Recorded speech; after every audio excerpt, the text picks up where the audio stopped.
সবার প্রতি শুভকামনা জানিয়ে শুরু করছি এনটিভির নিমন্ত্রণে। আপনাদের সঙ্গে আছি আমি নুসহাত সাওম।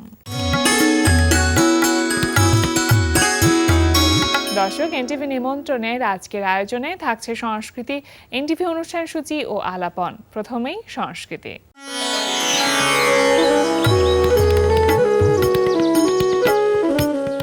ধানমন্ডির শফিউদ্দিন শিল্পালয়ে অনুষ্ঠিত হচ্ছে আর্ট হাব ঢাকার আয়োজনে বাংলাদেশ, নেপাল ও কোরিয়ান প্রজাতন্ত্রের ৬০ জন প্রথিতযশা শিল্পীর দলীয় চিত্রকলা প্রদর্শনী ফ্রম মাউন্টেন টু সি। প্রদর্শনী চলবে ৩১ মার্চ পর্যন্ত।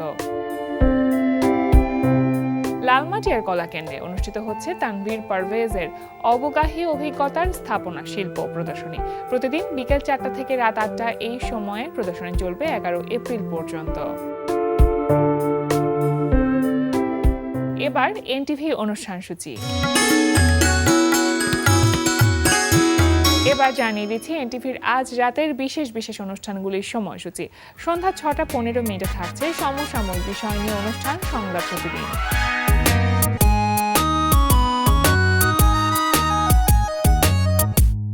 রাত ১১টা ৩০ সরাসরি সম্প্রচার হবে টক শো এই সময়।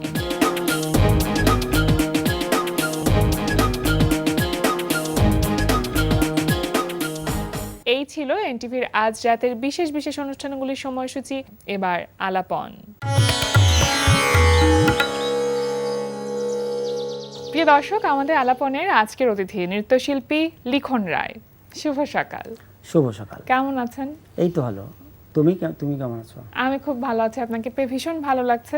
কেমন যাচ্ছে মানে সময়টা? আমারও ভালো লাগছে, কারণ অনেকদিন পরে আসা হলো। আসলেই যাচ্ছে, মানে যতটা আমরা মানে আশা করি একটা প্রত্যেকটা শিল্পী তাদের তখনই মনটা ভরে যখন অনেক হিউজ পরিমাণে কাজ করে এবং সব দিক থেকে কাজ আসে, তখন ভালো লাগে।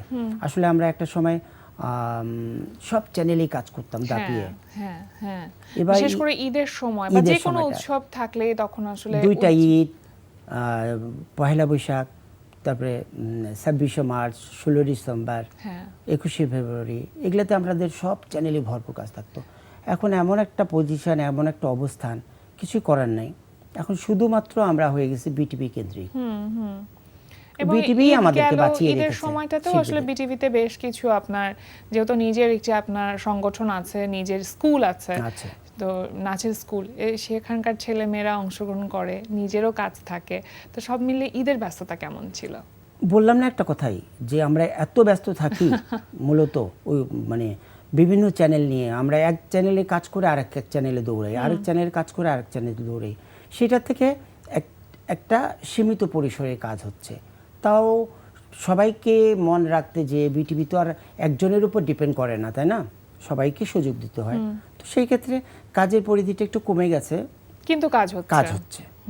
আর স্টেজের ব্যস্ততা মাঝখানে ওই যে ভোটের আগের থেকেই লাস্টলি ওই রকম কাজ ছিল না, স্টেজের ব্যস্ততা ছিল না। এই যে আবার শুরু হবে, মাত্র ঈদ গেল। তো এই যে সময়ের সাথে সাথে যেমনটি আপনি বলছিলেন যে কাজের পরিসরটা অনেকটা কমে গেছে, বিটিভি কেন্দ্রিক হয়ে যাচ্ছে, কেন, মানে কি মনে করছেন?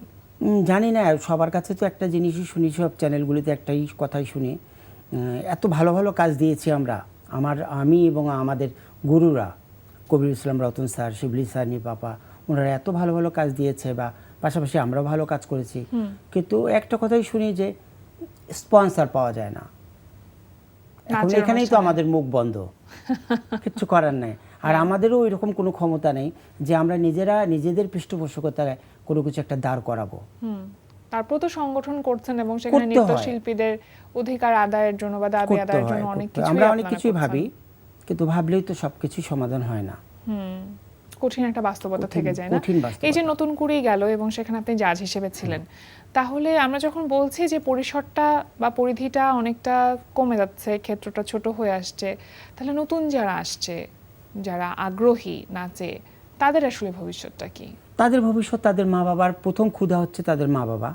তারা তো আর জানে না, ওরা হাঁটি হাঁটি পা করে আসে। ওদের ক্ষুধাটা হচ্ছে, মানে মা বাবার গার্জিয়ানদেরই ক্ষুধাটা হচ্ছে যে আমার ছেলে বা আমার মেয়েকে একজন শিল্পী তৈরি করব, বা থাক না একটা ভালো শিল্পী সংস্কৃতির মধ্যে জড়িত থাকুক, তারা শিখুক কিছু।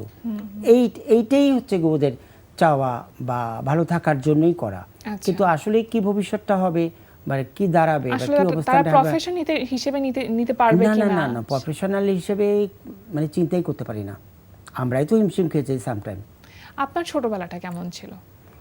আমার ছোটবেলাটা বলবো ভালোই ছিল, দুঃখের মধ্যেও ভালো ছিল। কিরকম? আমার তো যেহেতু মা 23 দিন বয়সে মারা গেছে, বাবাও 2 বছর বয়সে মারা গেছে। আমি ভাই বোনদের সবার ছোট হলেও সবার কাছে আদর পেয়েছি।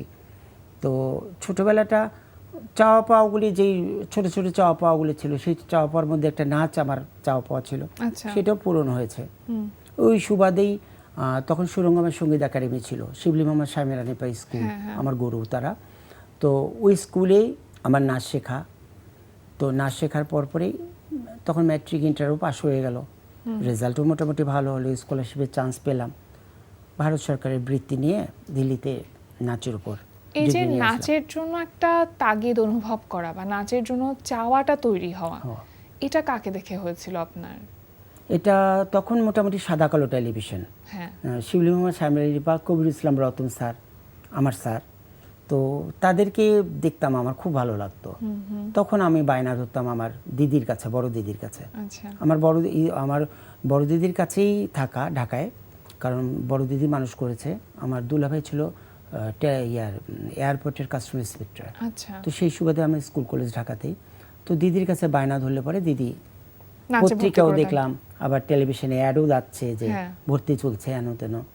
একটা থাকে যে ছোটবেলায় না আমরা শখের বসে নাচ শিখি, গান শিখি, আবৃত্তি, অভিনয়, অনেক কিছু শিখি, কিন্তু সেটা যে আসলে অনেক বড় পর্যন্ত ধরে রাখতে পারবো এটা তৈরি হয় না। এটা তৈরি হতে সময় লাগে, এটা সিদ্ধান্ত নিতে সময় লাগে। সেই সিদ্ধান্তটা কবে নিতে পেরেছিলেন?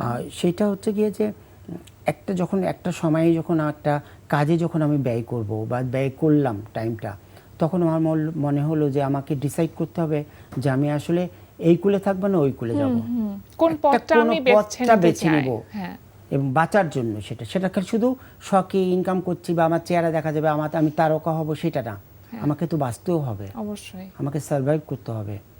কারণ একটা সময় দেখা গেল যে কেউই থাকে না, নিজের জীবন নিজেকেই বহন করতে হয়। তখন আমি বললাম যে না, যা হবে হবে, নাচই হবে আমার ধ্যান জ্ঞান বা নাচই আমার সব কিছু। এটি নিয়ে যুদ্ধ করেই নামলাম। সেটা কি বৃত্তি পাওয়ার আগে না পরে? না, সেটা পরে। তখন তো আর আগে তো ওই এটা তৈরি হয়নি। বয়স হতে হয়েছে আগে। প্রথম স্টেজে পারফর্ম করা কত বছর বয়সে? আসলে আমাকে সবাই খুব পছন্দ করতো।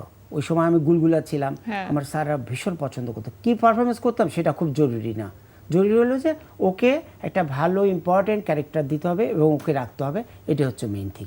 কিন্তু তখন কিন্তু আমি কিছুই পারি না, নাচের নাও পারি না, কিন্তু মাত্র as a look, as a মানে হেলদি একটা শরীর, সবটা মিলে একটা ভালো লাগার দিক থেকে আমাকে মানে এক্সপ্রেশনটা মানে সেরকম হতো ছিল। হ্যাঁ, তো ওইভাবেই ছোটবেলাকার ওই জিনিসগুলো খুব একটা মনে নেই। পরে ধাপে ধাপে যখন আমি পাশ করে এসে কাজ করা শুরু করলাম, তখন মনে হচ্ছে যে আমি কাজ করছি, আমি লিখন হতে যাচ্ছি। হ্যাঁ, মানে লিখন রায়, নৃত্যশিল্পী লিখন রায় বা নৃত্য পরিচালক লিখন রায়, সেই জায়গাটা। আপনার আর নাদিয়া আপুর জুটিটা অনবদ্য, মানে নাদিয়া বললেই লিখন চলে আসে, লিখন বললেই নাদিয়া চলে আসে।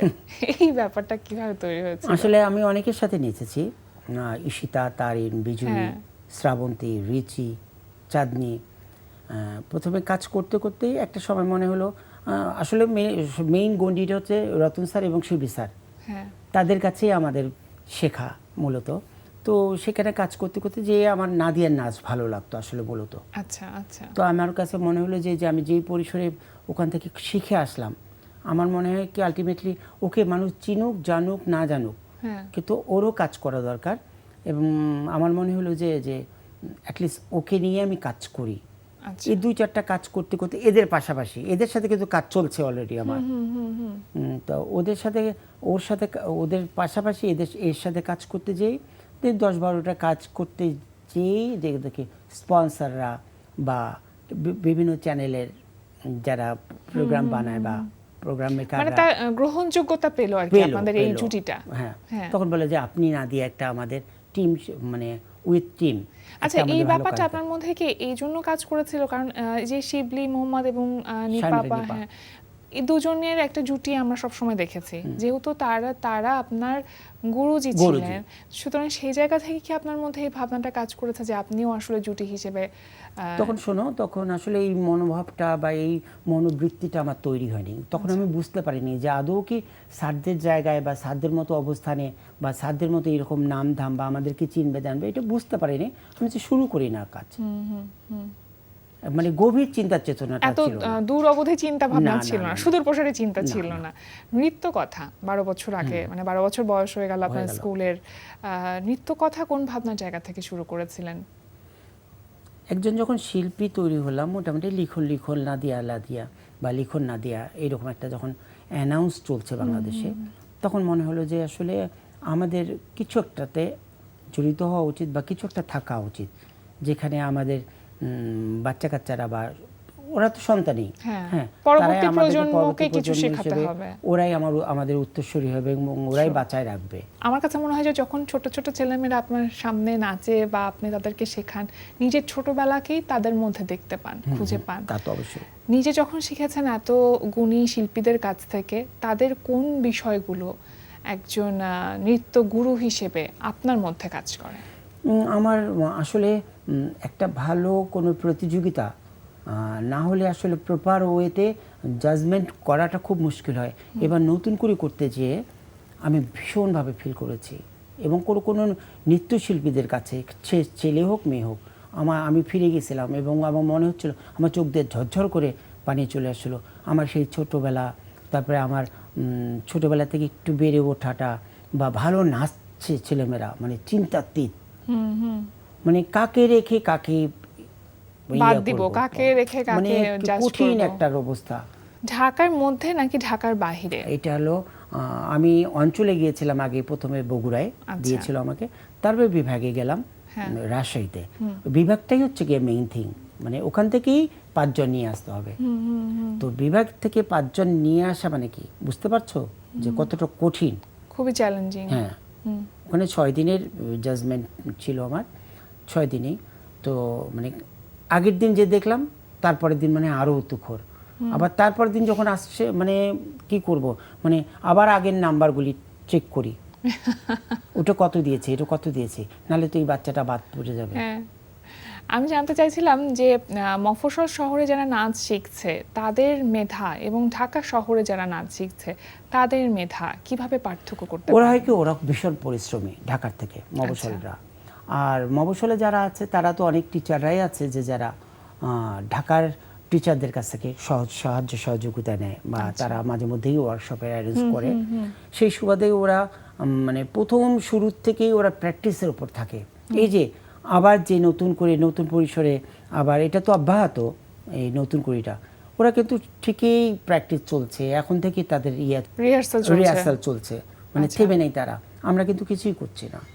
আর আমাদের এখানে জাস্ট শুধু প্রোগ্রাম করব, আমাদেরকে দেখা যাবে, তাদের গার্জিয়ানরা খুশি হবে, তাদের আত্মীয় স্বজনরা খুশি হবে, চ্যানেলে দেখা যাবে, এইটাই এদের মানে ঢাকার যেটা মোটিভ আমরা কাজ করতে যে, বিশেষ করে আমি ফিল করি।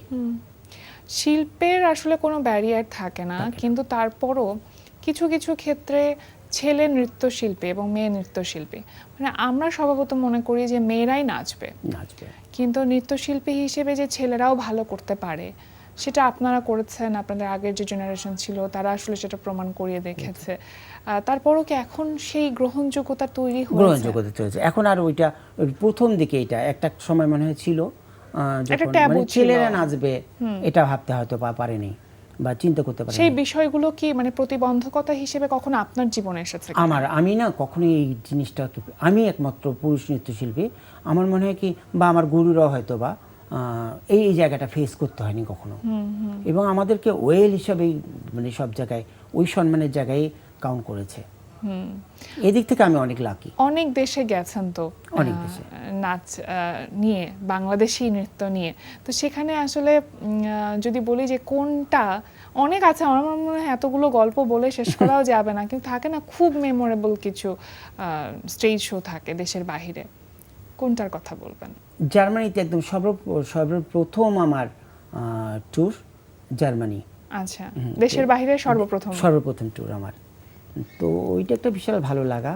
ওখানে এক্সপো ফেয়ার আচ্ছা।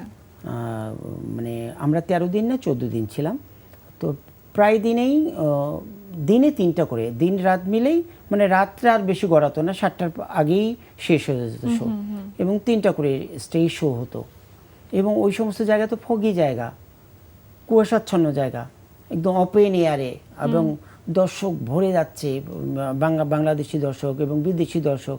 বাংলাদেশি এই আমাদের ট্র্যাডিশনাল ডান্সটাকে ওরা খুব উপভোগ করে, আমাদের ড্রেস সবটা মিলে, আমাদের প্রপস, ওরা খুব এনজয়, বুঝুক না বুঝুক মনে ওরা এনজয় করে। তো ওই জায়গায় আমি শিবলি স্যার নাচছি, ছেলের সংখ্যাটা কম ছিল এবং ম্যাক্সিমামে মেয়েরা ছিল। স্বামীরা নিপা ছিলেন, মানে গুরুজি, জিনাম বরকুতুল্লাহ আন্টি ছিলেন, তারিন, রিচি, রিয়া, আরও অনেকে ছিল নাচে। তো ওই ট্যুরে আর ছেলেদের মধ্যে আমি শিবলি মোহাম্মদ স্যার ছিলাম। তো ওখানে আমরা ঢোল নিয়ে নাচতেছি, এদিকে স্টেজ হচ্ছে পিচ্ছিল হয়ে গেছে, আচ্ছা, ডাকডুম ডাকডুম বাজে বাংলাদেশের ঢোল। ওই নাচটা করতে যে পিছলে পড়ে এমন ব্যথা পেলাম কোমরে। আচ্ছা। তো ওখান থেকে যখন আমরা অনুষ্ঠানের মধ্যেই তারপরে সেটাকে নাচের মধ্যেই আবার উঠে ব্যালেন্স করা, নৃত্যশিল্পীরা তো অ্যাটলিস্ট এই টেকনিকটা জানে। তো ওইটা একটা বিশাল মানে মেমোরেবল, এবং প্রথম আমার এইরকম একটা দেশের বাইরে শো, আবার ভয়ও কাজ করছে, আমার গুরুরা কি বলবে, আমার সবচেয়ে ভয় কাজ করছে যে আমার গুরুরা কি বলবে, তারা কিন্তু খুব সহজভাবে নিয়েছে পরে, যে এটা তো কিছু করার নাই। আর এটা বোঝাও যায়। এই যে স্টেজের কথা আপনি বলছিলেন, এই জায়গায় আরেকটা কথা বলে, কিন্তু ওখান থেকে আমরা যখন বিভিন্ন স্টেটে যাচ্ছিলাম, বার্লিনে গেলাম, আমরা হ্যানোভার থেকে বার্লিনে গেলাম, তো আমাকে সাবিনা আপা, কণ্ঠশিল্পী সাবিনা আপা, ওনার গানেরও এখানে ছিলেন, তো খুব আদর করেছে, মানে আমি যে কোমরে ব্যথা পাওয়া সেটাকে করা। আচ্ছা, সব জায়গাতে আসলে প্রপার স্টেজ, নাচের জন্য প্রপার স্টেজ, প্রপার লাইট পাওয়াটা খুব ডিফিকাল্ট হয়। তো এই ব্যাপারটা আসলে আমরা অনেকেই এটা হয়তো বুঝতে চাই না। তো সেই ব্যাপারে আসলে আমাদের কিভাবে কাজ করা উচিত বলে মনে করেন? এটা কি আমাদের বাংলাদেশে না বাইরের ক্ষেত্রে? বাংলাদেশের ক্ষেত্রে। হ্যাঁ, বাংলাদেশের ক্ষেত্রে এখন তারপরেও বলবো যে আগের থেকে, আজকে থেকে 10-15 বছর আগে যেভাবে চিন্তা চেতনা ছিল, কাজ করতে করতে এখন অনেকটা অগ্রসর হয়েছে।